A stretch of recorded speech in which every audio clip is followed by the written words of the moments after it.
Europa pensaba que por fin tenía bajo control su crisis de inflación. No era así. En lugar de eso, Europa se enfrenta ahora a una peligrosa combinación de precios de la energía más altos, inflación renovada, crédito caro, débil crecimiento industrial y además una competencia feroz de China. Y estos problemas se alimentan unos a otros. Es en esencia la tormenta perfecta. El resultado, por supuesto, podría ser una nueva crisis económica europea que sin duda se avecina, y una crisis que colocaría al Banco Central Europeo en una posición extraordinariamente difícil. Así es como funciona realmente esta reacción en cadena. Empezó con un shock energético, después llegó la inflación, luego los tipos de interés más altos, el crédito caro, el crecimiento débil, el declive industrial, las importaciones chinas, el proteccionismo europeo y, por último, la escalada de las tensiones comerciales.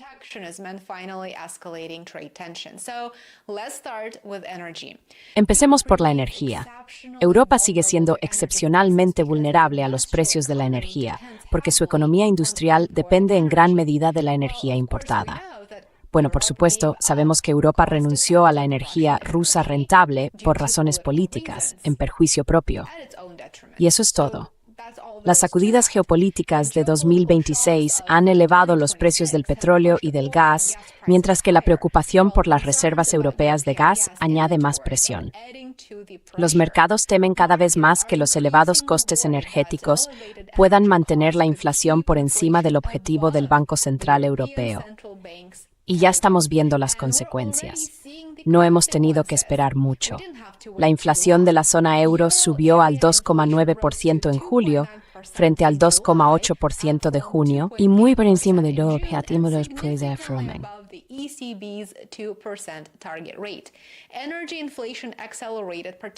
La inflación energética se aceleró de forma especialmente brusca, y eso crea en la práctica la pesadilla del BCE.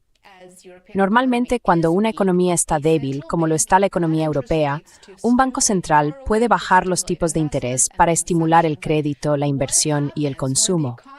Pero, ¿qué ocurre cuando la economía está débil y la inflación sube exactamente al mismo tiempo? El Banco Central queda, en la práctica, atrapado. Si el BCE baja los tipos de forma agresiva, corre el riesgo de avivar la inflación. Si mantiene los tipos altos o los sube, corre el riesgo de debilitar aún más una economía que ya es frágil. Así que el BCE ya ha mantenido sin cambios sus tipos clave, con el tipo de depósito en el 2,25%, mientras los mercados anticipan cada vez más una postura más restrictiva en el futuro.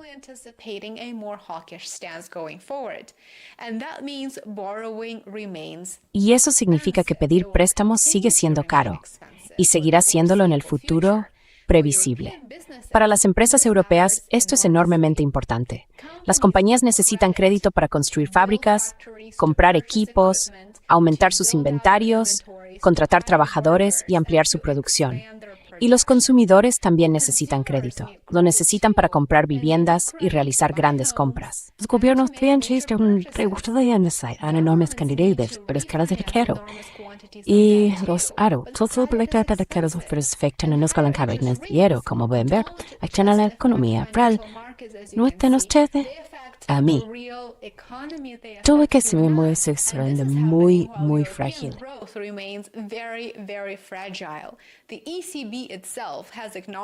El propio BCE ha reconocido que unos precios de la energía más altos provocan una combinación de menor crecimiento y mayor inflación.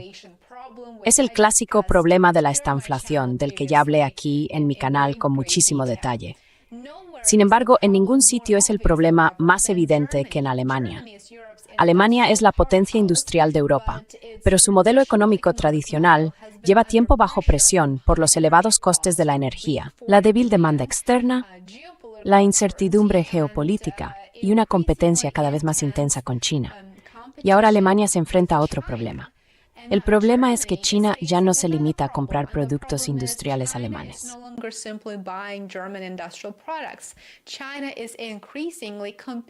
China compite cada vez más con ellos.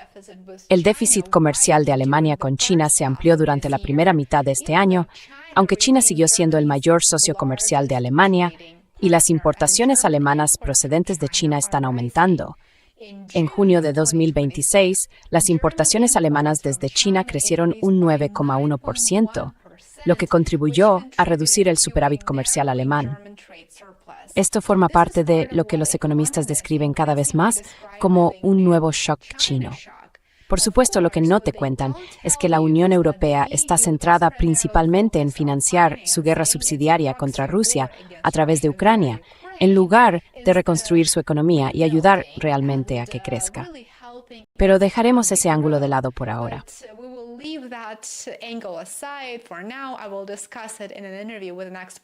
Hablaré de ello en una entrevista con un experto en los próximos días. Así que no hace falta decir que China tiene una enorme capacidad de producción, pero la demanda interna no siempre basta para absorber toda esa producción. Por eso, las empresas chinas miran cada vez más al exterior, y Europa es uno de los mayores mercados del mundo.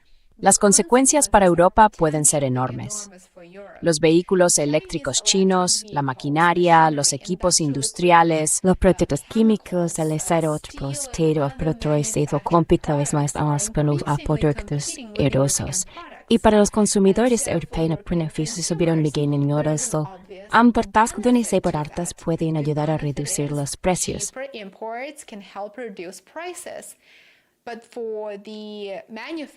Pero para los fabricantes europeos la historia es muy distinta. Las importaciones baratas pueden reducir los márgenes de beneficio, frenar la inversión y, en última instancia, amenazar la producción nacional. Y esa situación, como seguramente ya se habrán dado cuenta, plantea un enorme dilema político para Bruselas. Europa quiere productos más baratos, claro, todo el mundo quiere eso, pero Europa también quiere fábricas europeas, quiere descarbonizarse. Quiere mantener empleos industriales bien remunerados, quiere independencia estratégica y también quiere competir con China. Pero ¿puede tener todo eso a la vez? Esos objetivos pueden entrar en conflicto y de hecho entran en conflicto. Por eso Europa avanza cada vez más hacia el proteccionismo.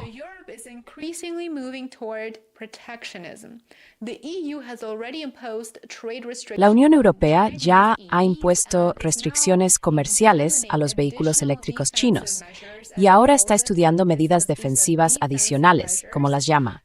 Dice que son medidas defensivas en sectores que van desde el acero hasta los productos médicos.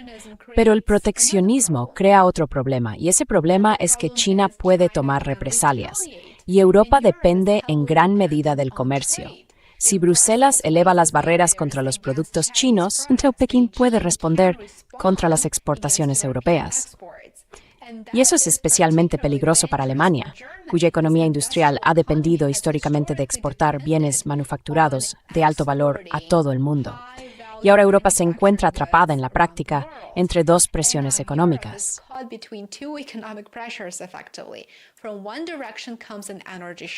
Por un lado, llega un shock energético que eleva los costes y la inflación. Y por otro llega un shock de la industria manufacturera china, que también aumenta los precios y la competencia. Así que el BCE margen limitar a responder a quiera poniendo problemas. No puede producir más gas natural. No puede hacer que las fábricas chinas sean menos competitivas. Y no puede resolver el problema estructural de productividad de Europa cambiando los tipos de interés. Por eso, la situación actual es tan peligrosa. El problema de Europa no es simplemente la inflación, no es simplemente el débil crecimiento, no es simplemente China, es la interacción entre los tres.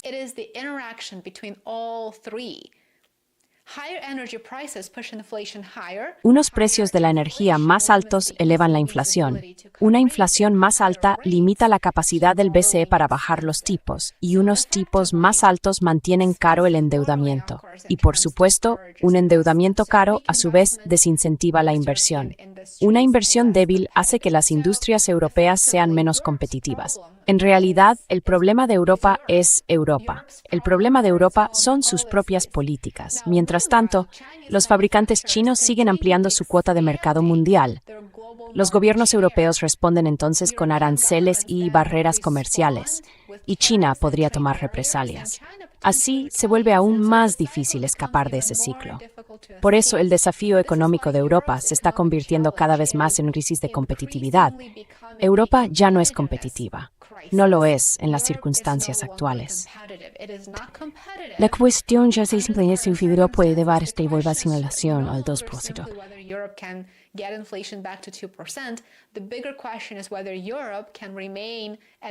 La gran cuestión es si Europa puede seguir siendo una potencia industrial mientras paga costes energéticos relativamente altos, mantiene un modelo social caro, invierte mucho en su complejo militar industrial y da prioridad a la guerra frente a la paz. Esa es en realidad la gran cuestión. Y por supuesto, hay una última ironía que me gustaría señalar. Europa puede verse tentada a responder al desafío industrial de China con las mismas herramientas proteccionistas que ha utilizado en el pasado y que Washington también ha estado utilizando. Pero los aranceles, por sí solos, no hacen competitiva a una economía. Pueden proteger a una industria, pueden ganar tiempo, pero no pueden sustituir a la energía barata, a la innovación tecnológica, a la producción, al crecimiento de la productividad, ni, por supuesto, a la inversión.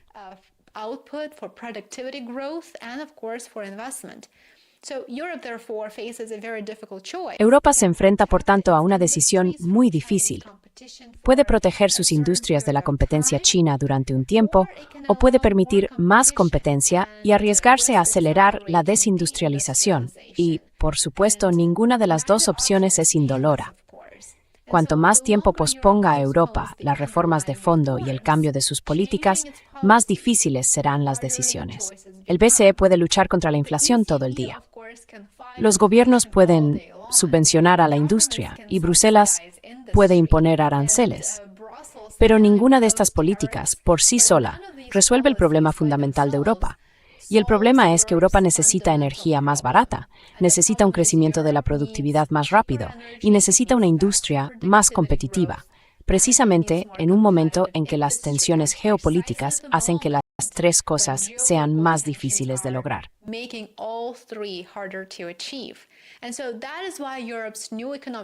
Y por eso se avecina una nueva crisis económica en Europa, y va a ser mucho más grande que un simple problema de inflación.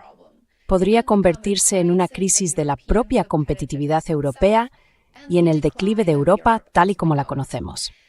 Espero que os haya gustado esta breve actualización y que os haya parecido interesante y útil.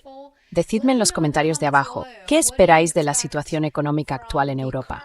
Si estáis en Europa, me encantaría escucharos. ¿Qué estáis viviendo? ¿Qué veis a vuestro alrededor? ¿Qué os dicen vuestros políticos? Nos encantaría leeros en los comentarios de abajo. Compartid algunas de vuestras reflexiones y vuestras opiniones. Muchas gracias por ver el vídeo. Como siempre, espero veros aquí, en mi canal, mañana.